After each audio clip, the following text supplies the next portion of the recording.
Hello বন্ধুরা, সকলে কেমন আছো? আশা করছি সকলে ভালো আছো। তো দেখতে পাচ্ছ আমি আজকে রেডি হয়ে গেছি। তো আজকে যাচ্ছি কলকাতা নিউ মার্কেট। আজ যেহেতু রবিবার, হাজব্যান্ডের ছুটি আছে, তো হাজব্যান্ড আর আমি দুজন মিলে বেরিয়ে পড়ছি কলকাতা নিউ মার্কেট। আমরা সবাই জানি কলকাতা নিউ মার্কেট রবিবার বন্ধ, কিন্তু এটা ভুল কথা।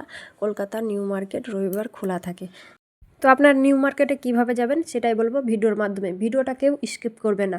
প্রথমেই বলি, মেট্রো করে আসতে চাইলে 6 নম্বর গেটে নামতে হবে, তাহলেই সব থেকে তোমাদের কাছে হবে।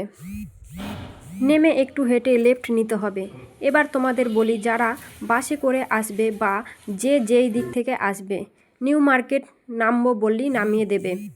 যারা হাওড়া বা শিয়ালদা থেকে আসতে চাও, তারা এই দিকে না এসে এলিয়েন্ট সিনেমা হলটির দিকে নেমে গেলেই খুব তাড়াতাড়ি পৌঁছে যাবে এই নিউ মার্কেট।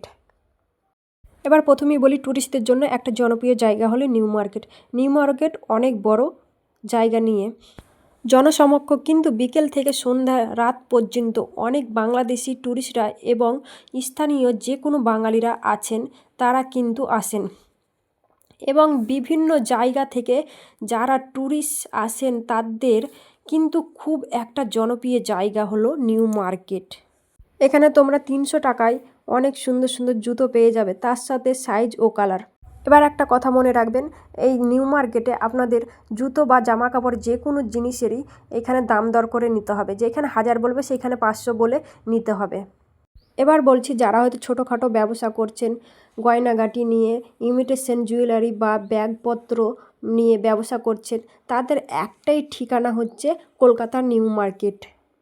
এখানে আপনারা বিভিন্ন ধরনের জিনিসপত্র পেয়ে যাবেন খুব সস্তাতে, কিন্তু আপনাদের দাম করে নিতে হবে।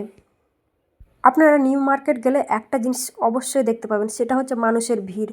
এখানে প্রচণ্ড আকারে মানুষের ভিড়, যেটা চোখ ধাঁধানো। তো বন্ধুরা, আমার ভিডিওটা যদি ভালো লেগে থাকে তো অবশ্যই আমাকে কমেন্ট করে জানাবেন আমার ভিডিওগুলো কেমন হচ্ছে। তো চ্যানেলটাকে সাবস্ক্রাইব করবেন এবং আমার পাশে থাকবেন। এরপরে নতুন একটা ভিডিও নিয়ে আপনাদের সামনে হাজির হব।